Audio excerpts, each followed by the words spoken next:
काय हो ननंदबाई, कधी आलात? मीराने तिच्या नंदेला मेघनाला विचारलं. मीरा बाजारात भाजी घेण्यासाठी आली होती. मेघना म्हणाली, मी आताच आली आहे. मीरा म्हणाली, ताई एक गोष्ट सांगू का?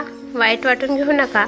आमचं घरही इथून जवळच आहे, पण जेव्हा कधी तुम्ही येता तेव्हा तुम्ही मोठ्या भाऊजींच्या घरी जाता, पण तुम्ही आमच्या घरी का येत नाही?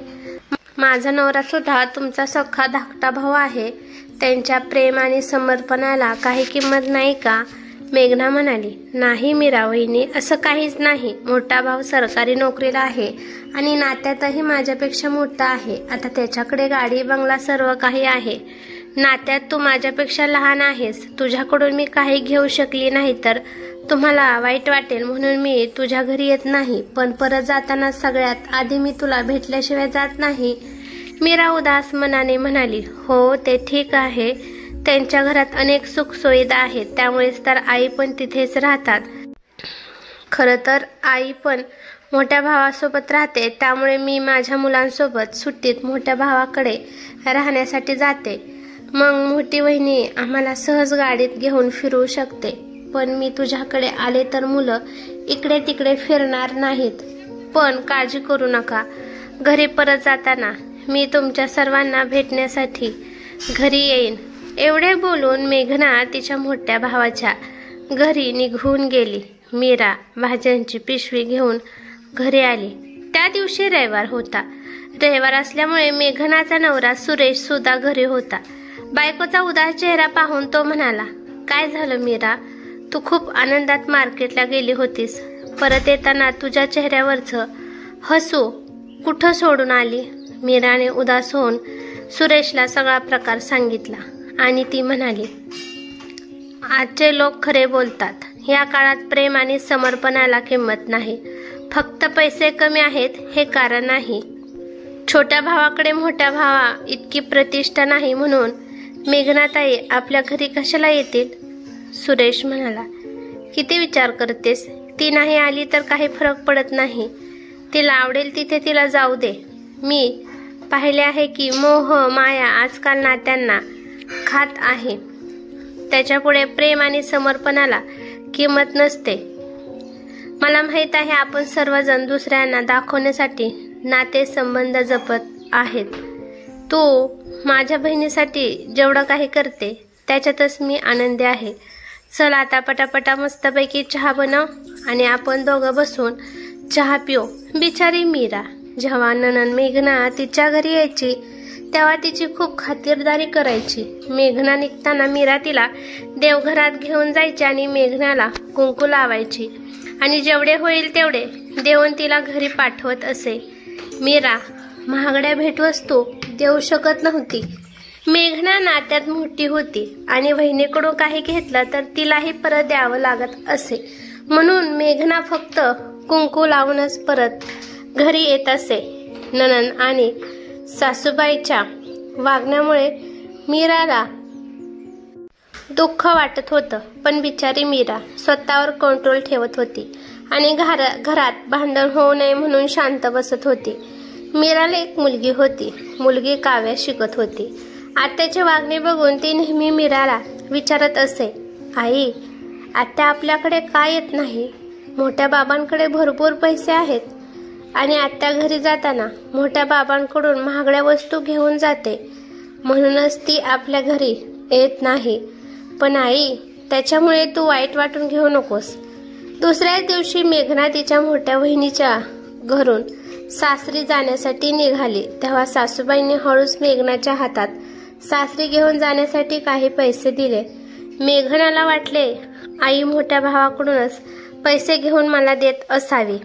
तेवढ्यात मेघनाची एक लांबची काकी तिला भेटण्यासाठी आली. अगं मेघना, सासरी चाललीस वाटतं. दादा आणि वहिनीने खातिरदारी केली की नाही? मेघनाने वहिनीचे गुणगान गायला सुरुवात केली. अगं काकी, माझी वहिनी मला कधीच रिकाम्या हाताने सासरी पाठवत नाही आणि आईजवळ एवढे पैसे कुठून येणार? आईला पैसे दादाच देत असणार आहे आणि दादा वहिनी या गोष्टीचा कधीच गर्व करत नाही की मी माझ्या बहिणीसाठी किंवा नंदेसाठी एवढा खर्च करतो. काकी तूच सांग, कोणत्या दादा वहिनीचं नंदेवर इतकं प्रेम असतं का? लाखात एक वहिनी आहे माझी. एके दिवशी मीराचा उपवास होता. तेव्हा तिच्या मोठ्या जावेचा किशोरीचा तिला फोन आला की सासूबाईंना श्वास घेण्यासाठी त्रास होत आहे. तू लवकर घरी ये. सासूबाईंना हॉस्पिटलमध्ये घेऊन जायचे आहे. तुझ्या मोठ्या दिरांना सुद्धा आज सुट्टी नाही आहे. त्यांच्या ऑफिसमधून काही वरिष्ठ मंडळी आली आहेत. त्यांच्यासोबत मीटिंग चालू आहे. तू लवकर घरी ये. मीरा काही विचारणार तेवढ्यात किशोरीने फोन कट केला. मीराने लगेच सुरेशला फोन केला आणि त्याला सर्व घटना सांगितली. मीरा तिच्या मुलीसोबत मोठ्या जावेच्या घरी गेली. काय झालं आहे आईंना? आई कुठे आहेत? असं बोलत मीरा सासूबाईच्या रूममध्ये गेली आणि तिथे जाऊन पाहिले तर सासूबाई जमिनीवर मोठ्या मोठ्याने श्वास घेत होत्या. मीराला बघताच किशोरी मोठ्या मोठ्याने रडायला लागली आणि म्हणाली, बघ ना मीरा, आईंना काय झालं ते? आताच तर व्यवस्थित होत्या, अचानक बेडवरून खाली पडल्या. मीरा मुलीच्या मदतीने सासूबाईंना उठवून बसवते आणि पाणी प्यायला देते. तेवढ्यात सासूबाईंची मान एका बाजूला पडली.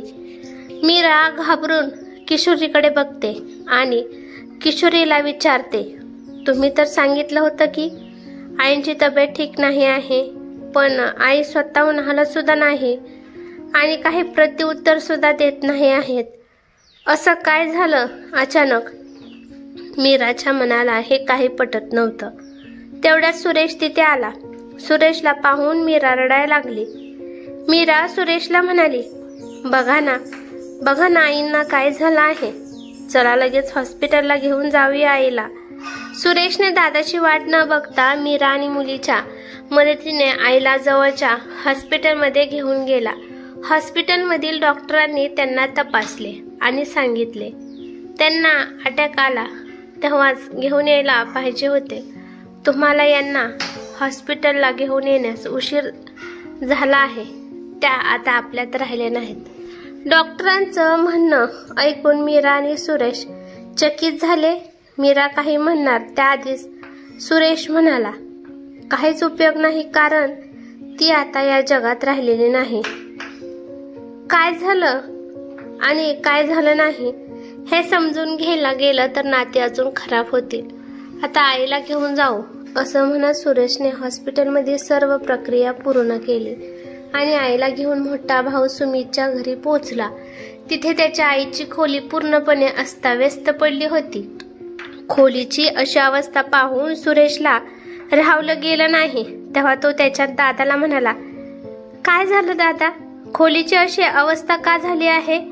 कपाट उघडेच आहेत. सर्व कपडे इकडे तिकडे कोणी टाकले? तू आणि वहिनी काही शोधत होतात का? मीरा सुद्धा शंकेच्या नजरेने दीर आणि जावेला बघू लागली. तेव्हा तिची जाऊ किशोरी चाच पडत म्हणाली, घर आमचं आहे, मग आम्ही इथे काय शोधणार? आम्ही सर्व सामान व्यवस्थित लावू शकत नाही का? आणि मीरा, बरं झालं आज तू आईचं कपाट बघत आहेस. तसं तर त्यात काहीही नाही, तरी सुद्धा आई स्वतःच्या कमरेला चाव्या लावून का फिरत होत्या कुणास ठाऊक. तेव्हा मीरा हात जोडून म्हणाली, अहो ताई, मला काहीही बघायचं नाही. जशी ज्याची भावना तसे त्याचे विचार. आज अनेक वर्षापूर्वी मी या गोष्टींचा त्याग केला आहे. चला आता सर्व नातेवाईकांना सांगू. इतकं बोलून सुरेश घरी जाऊन सर्व नातेवाईकांना आईच्या मृत्यूची बातमी दिली.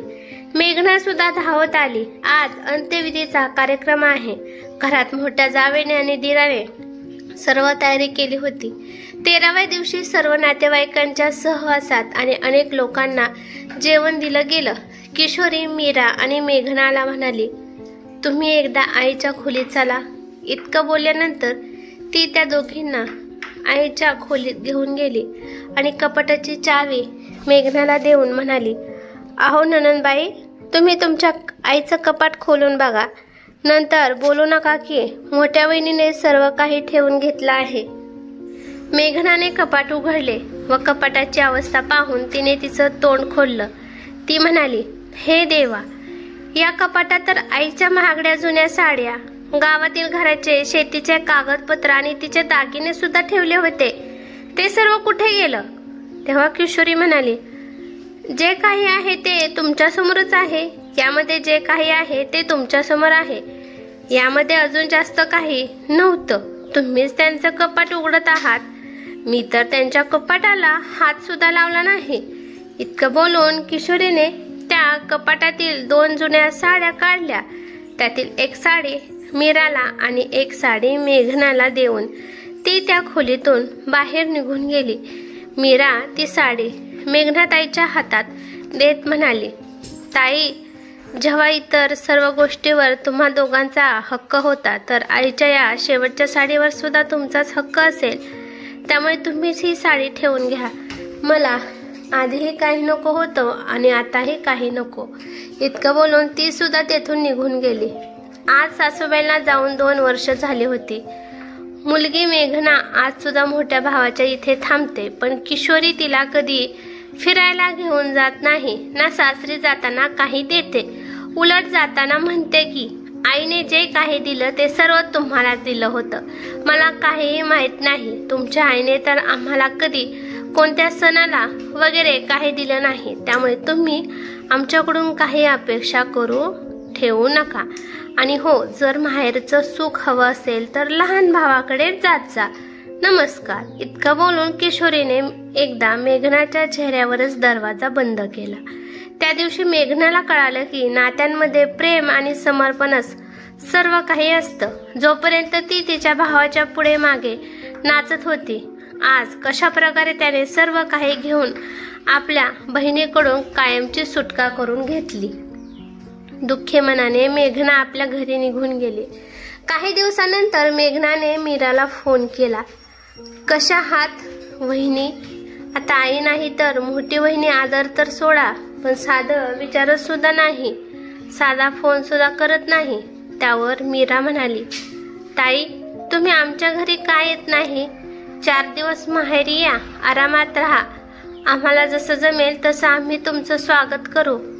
आई नाही तर काय झालं? लहान असला तरी तो तुमचा भाऊ आहे. तेव्हा मेघना रडत म्हणाली, अगं, तू तर नेहमी माझा आदर करत राहिलीस, पण मी त्याची कधीही किंमत केली नाही. मी नेहमी मोठ्या बहिणीसमोर तुला कमीच लेखलं. आम्हाला काय माहित होतं की मोठा दादा इतका चलाक आहे. आईच्या मृत्यूनंतर सर्व संपत्ती हडपली आणि आपण मात्र त्याच्याशी नातं जपण्यासाठी गप्प राहिलो. कृपया करून माझ्या या वागणुकीमुळे मला माफ कर आणि नातं कायमचं तोडू नकोस, कारण माहेरच्या नावावर निदान भाव म्हणून कोणीतरी आहे. मीराने नंदेला आश्वासन दिले आणि नातं कायमचे टिकून ठेवण्याचं वचन देऊन फोन ठेवला. सुरेश जेव्हा घरी आला तेव्हा मीराने त्याला घडलेली सर्व घटना सांगितली. सुरेश म्हणाला, खरंच काळ किती बदलला आहे. नात्यांमध्ये प्रेम आणि समर्पण याची काहीच किंमत राहिलेली नाही. दादा आणि वहिनीने पैसे तर नाहीच, तर साधं प्रेम आणि आदर सुद्धा केला नाही. पाहायला गेलं तर पैशाने जरी तो मोठा असला तरी मनाने आपणच मोठे आहोत असं मला वाटतं. तेव्हा मीरा म्हणाली, तुम्ही अगदी बरोबर बोललात. आज मला पण माझ्या जावेपेक्षा उंच झाल्यासारखं वाटतंय. माझ्या संयमाने नात्याच्या बाजारात माझा विजय निश्चित केला आहे आणि या नात्यांपेक्षा मला अजून काही जास्त नको. ही कथा कशी वाटली ते मला कमेंट करून नक्की सांगा. कथा आवडली तर लाईक शेअर नक्की करा आणि चॅनेलवरती नवीन असाल तर चॅनेलला सबस्क्राईब करा. धन्यवाद.